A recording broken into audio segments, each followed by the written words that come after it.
Hello दोस्तों, कैसे हो आप सब। कहानी की शुरुआत एक एथेना नाम की लड़की से होती है। वो कुर्सी पे बैठी थी। वो अपने दोस्तों को मीम भेज रही है। तभी वो और मैनर हंट के बारे में बातें करने लगे। अगले सीन में प्लेन में हॉस्टेस एक आदमी से पूछ रही है वो कुछ खाना चाहेगा या नहीं। उनके पास कैवियर है। कैवियर एक डिश का नाम है जो मछली से बनती है, पर आदमी ने मना कर दिया। वो बस रसोई में बना हुआ खाना खाता है। आदमी ने हॉस्टेस से ड्रिंक मांगी। हॉस्टेस आदमी के लिए शैंपेन लेने आ गई। अचानक एक मोटे से आदमी ने अंदर आके शैंपेन गिरा दी। सब जने उसे देख के डर गए। बूढ़ा आदमी खड़ा हुआ और कहने लगा, डरो मत, मैं एक डॉक्टर हूँ। मोटे को डॉक्टर ने जमीन पे लिटा दिया। फिर डॉक्टर ने मोटे की गर्दन में चाकू घुसा दिया। सब शॉक हो गए।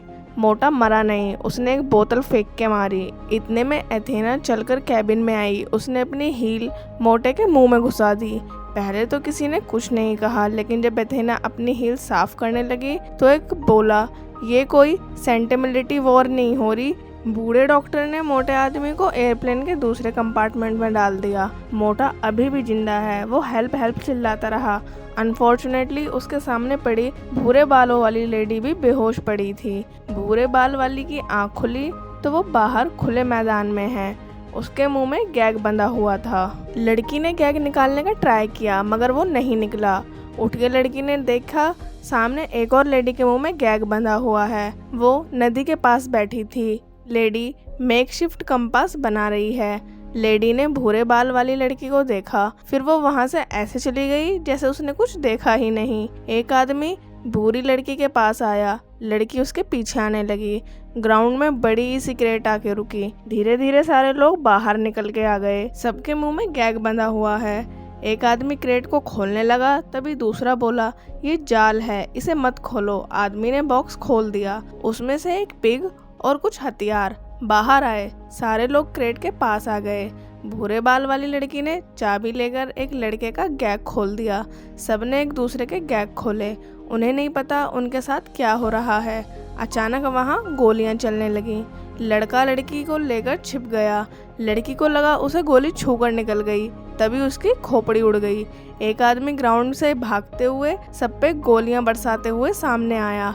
उसे भी किसी ने गोली मार के उसका खेल खत्म कर दिया। कुछ लोग छिपे रहे।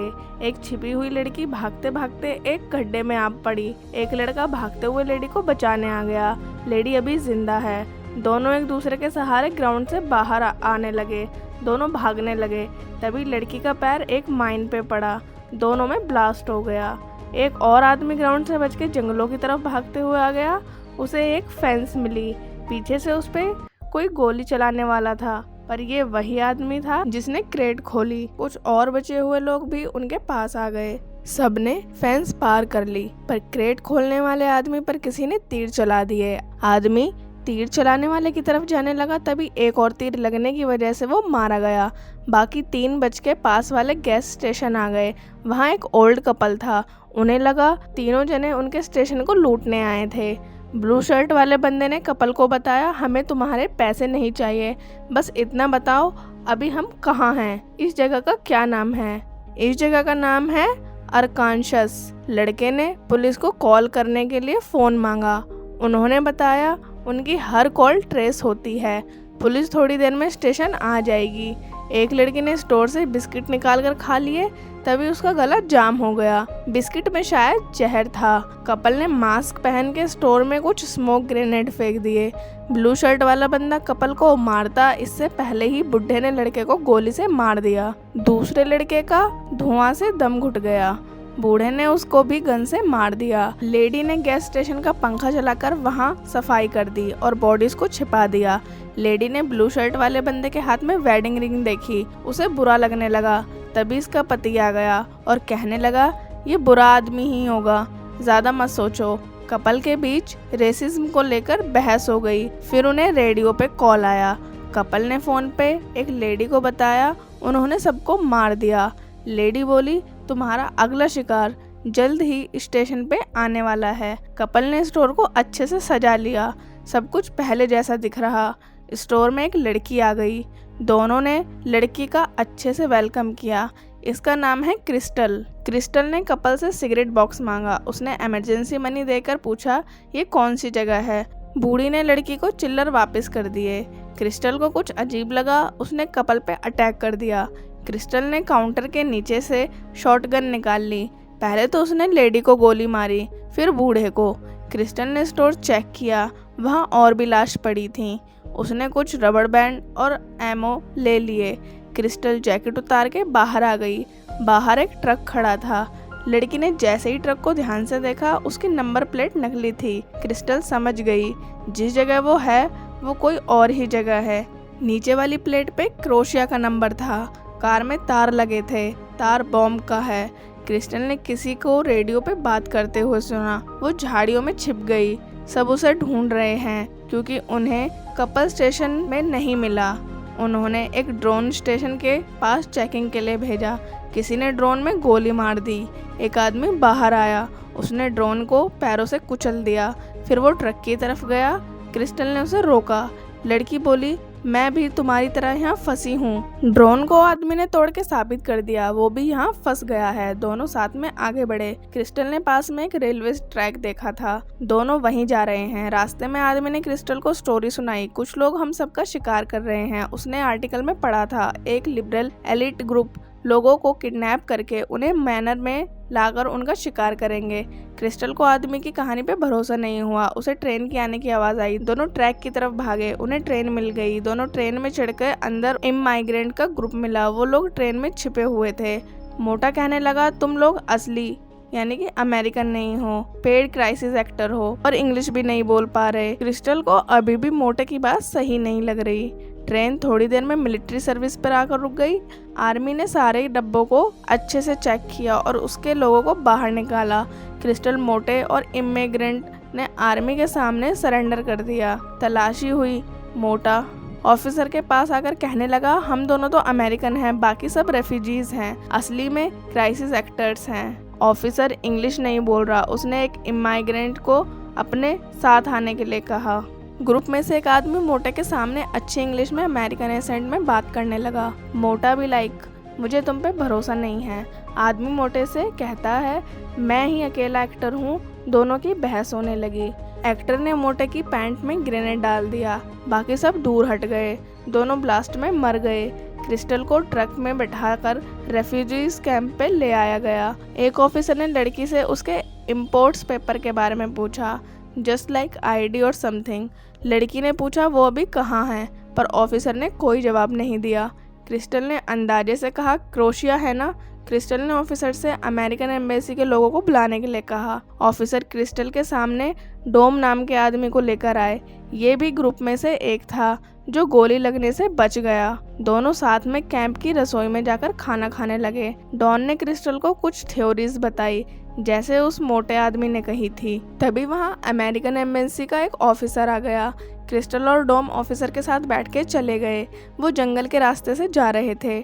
डॉम ने अपनी प्रीडिकामेंट के बारे में बताया। ऑफिसर हैरान हो गया और बोला वो स्टेट डिपार्टमेंट और मिलिट्री को सब कुछ बताएगा ताकि वो उन लोगों को पकड़ ले जो शिकार कर रहे हैं। क्रिस्टल को कुछ शक हुआ कि ऑफिसर का बिहेवियर कुछ अजीब सा है।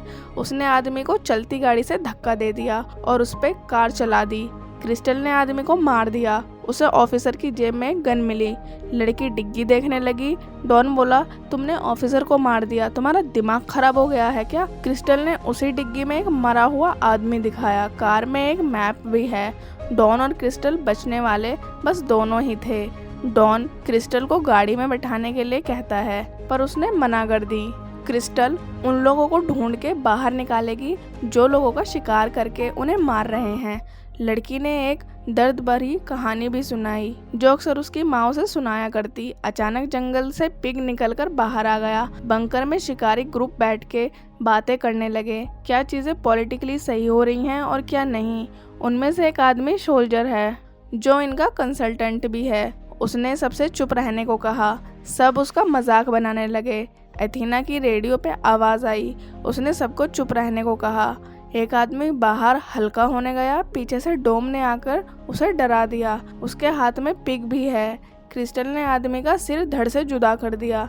बंकर में सबको बाहर से कुछ अजीब सी आवाज़ आई। सोल्जर ने सबको सावधान किया, पर उसकी बात कोई नहीं सुन रहा। सब लोग डर गए। डॉन ने बंकर में पिग छोड़ दिया। बंकर के लोगों ने पिग पे गोली चला दी। वो मर गया। लेडी पिग को मरा देख के उदास होने लगी। क्रिस्टल ने एक आदमी को शूट कर दिया, फिर उसने बाकी लोगों को मारना शुरू किया। सोल्जर को लड़की ने मुक्के मार के फैला दिया और लेडी के पेट में चाकू घुसा दिया। क्रिस्टल दूसरे आदमी से लड़ने लगी, पर उसने गोली उसके हाथ से छीन ली, पर गन के अंदर एक और बुलेट थी। क्रिस्टल ने आदमी को मार दिया, फिर उसने बाहर खड़े स्नाइपर को मौत के घाट उतार दिया। क्रिस्टल को लगा उसने सबको मार दिया, मगर सोल्जर जिंदा था। वो लड़की से लड़ने लगा। क्रिस्टल ने छत से एक रॉड निकाल के सोल्जर के पेट में घुसा दी, पर आदमी अभी भी नहीं मरा। लेडी भी अभी जिंदा है। क्रिस्टल ने गन उठा के लड़की को शूट करने के लिए निशाना लगाया। तभी डॉन अंदर आ गया। उसने क्रिस्टल से गन फेंकने को कहा, पर क्रिस्टल को समझ नहीं आ रहा डॉम ऐसा क्यों कह रहा है। लेडी ने कुछ बकवास सा आंसर दिया। क्रिस्टल उसे गोली मारने ही वाली थी, पर डॉम ने उसे फिर से रोक दिया कि वो एक लड़की है, हमें लड़कियों को नहीं मारना चाहिए। क्रिस्टल भी लड़की है तो क्या हुआ, छोड़ देंगे क्या। क्रिस्टल ने गोली चला दी। डॉम चिल्लाने लगा। तभी रेडियो से एथेना की आवाज़ आई। उसने कहा, क्या तुमने क्रिस्टल मिल गई है। क्रिस्टल को डॉम पे शक हो गया कि वो भी हंटर से मिला हुआ है। डॉम ने उसे शांत कराया। एथेना रेडियो पर कहे जा रही, क्या हुआ बताओ मुझे। डॉम कहने लगा, एथेना की बात मत सुनो। स्टिल लड़की ने उसे शूट कर दिया। क्रिस्टल रेडियो पे बोल रही, डॉम मर गया, अब एथेना को उसे लेने आना होगा। क्रिस्टल सोल्जर के साथ बैठ के कुछ नॉर्मल बातें करने लगी। उसने आदमी से पूछा, एथेना कहाँ है। जब सोल्जर ने कोई जवाब नहीं दिया तो क्रिस्टल ने उसके घाव को दबाया। बताओ मुझे, कहाँ छिपी है एथेना। सोल्जर ने एथेना को पता क्रिस्टल को दे दिया, लेकिन उसने वार्न किया कि एथेना उसका शिकार के लिए तैयार बैठी है। उसने महीनों से ये सब प्लान किया। क्रिस्टल ने सोल्जर्स को मार दिया। फ्लैशबैक, 1 साल पहले एथेना के ऑफिस में 2 लोग उसका कंपनी में बैठ के वेट कर रहे थे। सब हंट वाले मैसेज के बारे में बात करते हैं। एथेना ने बस हंटिंग वाला मैसेज मजाक में किया था, पर आदमी बोला हमें ऐसा करना चाहिए। एथेना हंसने लगी, पर आदमी अपनी बात पे अड़ गया कि सब कुछ पॉसिबल है। पीआर नाइटमेयर भी उसने एथेना से उसकी पोजीशन छोड़ने के लिए कहा। एथेना ने आदमी से उन लोगों की लिस्ट मांगी जिन्होंने हंटिंग की कॉन्स्पिरेसी थ्योरी जैसी चीजें बताई। दूसरे फ्लैशबैक, 8 महीने पहले एक ग्रुप उन लोगों को चुन रहा है जो शिकार करेंगे। उन्हें हंटर्स चुनने में काफी दिक्कत आई और एथेना ने कहा, कंटिन्यू करते जाओ, हम सब कर सकते हैं। अचानक स्लाइड पे क्रिस्टल की फोटो आ गई। एथेना फोटो देख के आ गई। एथेना ने क्रिस्टल को अपना आर्क नेमेसिस चुना। Back to present, Crystal Athena के घर आ गई। एथेना ने इंटरकॉम पे लड़की से बाहर ही गन छोड़ने के लिए कहा, नहीं तो वो क्रिस्टल के पैरों के नीचे दबे C4 को एक्टिवेट करके उसे मार देगी। क्रिस्टल ने गन बाहर ही छोड़ दी। लड़की अंदर आ गई। घर में कुछ अजीब सा म्यूजिक बैकग्राउंड में चल रहा था। घर में चारों तरफ क्रिस्टल की फोटो लगी थी। एथेना उसका वेट कर रही थी। वो रसोई में खाना बनाते हुए लड़की का वेट कर रही। उसने क्रिस्टल से पूछा, तुमने डॉम को मारा, पर तुमने बताया नहीं कि मैंने ऐसा करने के लिए क्यों कहा। क्रिस्टल एथेना को नहीं जानती, पर एथेना को क्रिस्टल के बारे में सब पता है। क्रिस्टल ने पूछा, क्यों उसने ये हंटिंग जैसा काम शुरू किया। क्रिस्टल एथेना का मजाक उड़ाने लगी। वो इस बात से हैरान है कि एथेना ने थ्योरीज को सच बनाने के लिए इतने सारे जनों को मार दिया और उसके पास गलत क्रिस्टल है। लेडी ने ऑनलाइन कॉन्स्पिरेसी थ्योरी के बारे में कुछ अजीब चीजें पोस्ट करी। एथेना दूसरी क्रिस्टल बनेगी, उसके सेम सरनेम के साथ। दरअसल एथेना का पूरा नाम है एथेना। वो क्रिस्टल का नाम यूज करके आगे सारी हंटिंग करने का प्लान बना के बैठी थी। सारा सच जानने के बाद क्रिस्टल ने बोतल लेकर एथेना पे हमला कर दिया। दोस्तों, पॉपकॉर्न लेकर आ जाओ, वुमेन फाइट होने वाली है। दोनों लड़ने लग गईं। क्रिस्टल को जो भी मिल रहा उसने एथेना पे फेंक दिया, यहाँ तक कि एक महंगी शैंपेन की बोतल भी। पर एथेना ने बोतल पकड़ ली। क्रिस्टल ने उसे आग में धक्का दे दिया। एथेना शॉटगन लेकर ऊपर भाग गई। दोनों गन लिए खड़ी। क्रिस्टल ने एथेना को सीढ़ियों से धक्का दे दिया और खुद सीढ़ी पर लटक के नीचे आ गई। एथेना ने चाकू लेके क्रिस्टल के पेट में घुसा दिया। दोनों कुछ देर तक घर के बाहर लड़ी, लेकिन वापस वो किचन में आ गई। एथेना ने फिर से क्रिस्टल के चाकू मारा। इस बार उसने वेजिटेबल कटर लड़की के पेट में घुसाया था, लेकिन क्रिस्टल इस बार शांत नहीं रही, उसने दूसरी साइड का कटर एथिना के पेट में घुसा दिया। एथिना मर गई, लेकिन क्रिस्टल बच गई। उसने एथिना के बनाए टोस्ट खाए, फिर उसने एथिना के कपड़े और हाई हील्स पहन ली। जाने से पहले उसने महंगी शैंपियन उठा ली। क्रिस्टल बाहर आ गई। बाहर प्राइवेट जेट उसका इंतजार कर रहा। जेट के अंदर आकर क्रिस्टल ने होस्टेस और कैंपियन को धमकाया, वो सबको मार देगी अगर उसे घर नहीं लेकर गए तो। क्रिस्टल बैठ गई। हॉस्टेस उसके लिए स्नैक और ड्रिंक लेकर आ गई। क्रिस्टल ने हॉस्टेस से उसके साथ बैठ के खाने को कहा और इसी के साथ ये कहानी यहीं पर खत्म होती है। बाय बाय दोस्तों, और हाँ, चैनल को जल्दी से सब्सक्राइब कर लो।